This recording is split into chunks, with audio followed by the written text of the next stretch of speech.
Welcome to Brain Vision. This example is using game theory to explain trade agreements and certain arrangements.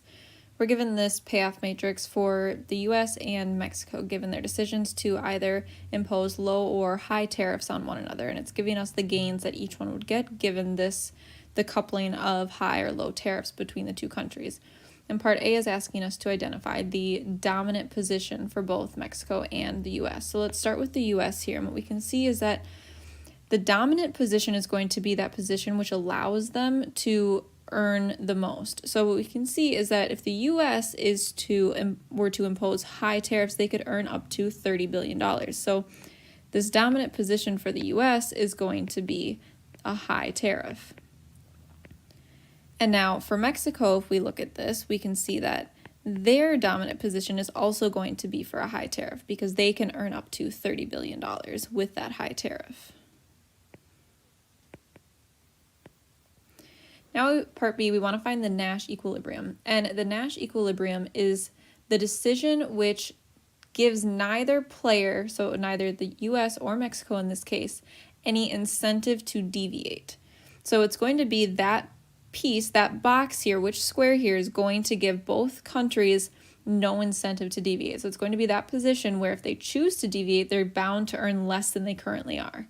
So if we look at this, if the Nash equilibrium is going to be if they're producing at this high, or if they're imposing tariffs at this high level. So they're both, which also happens to be their dominant position, like we said.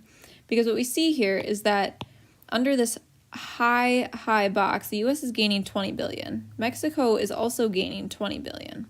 However, if Mexico were to deviate and instead impose a low tariff, they would end up losing. Same with the U.S. If the U.S. decided to instead impose a low tariff, they would also lose. So they'd be gaining less than that 20 billion that they're currently making. So that's why that is our Nash equilibrium. There's no incentive for them to deviate from that position.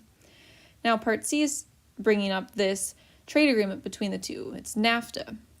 And we'd like to know if this agreement to simultaneously reduce trade barriers, which is what NAFTA imposed, that was the agreement they came to, they would both simultaneously reduce their trade barriers.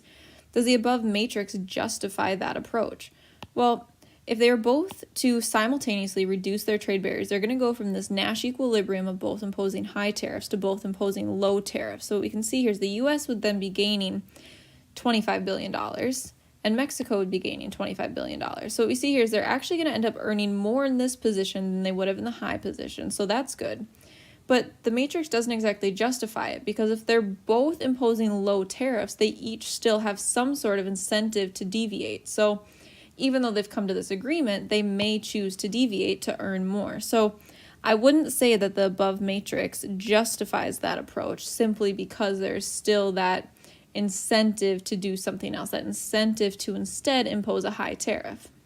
Because what you can see is that if the U.S. decided instead to impose a high tariff, they could earn $30 billion, so they'd be getting $5 billion more than they currently are. Same goes for Mexico. They could impose a high tariff and get $30 billion. So we're seeing that the above matrix, this payoff matrix, doesn't really justify that approach of NAFTA.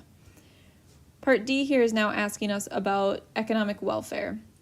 We'd like to know if the payoffs we see in the matrix here represent any sort of economic welfare. And the answer to that one is also going to be no, and that's because we're only seeing these dollar gains, but we're not given what costs might also be associated with it. So we have no information on deadweight loss, and deadweight loss would be compared to these gains, and if deadweight loss exceeds these gains we're seeing, then really we would have a reduction in welfare.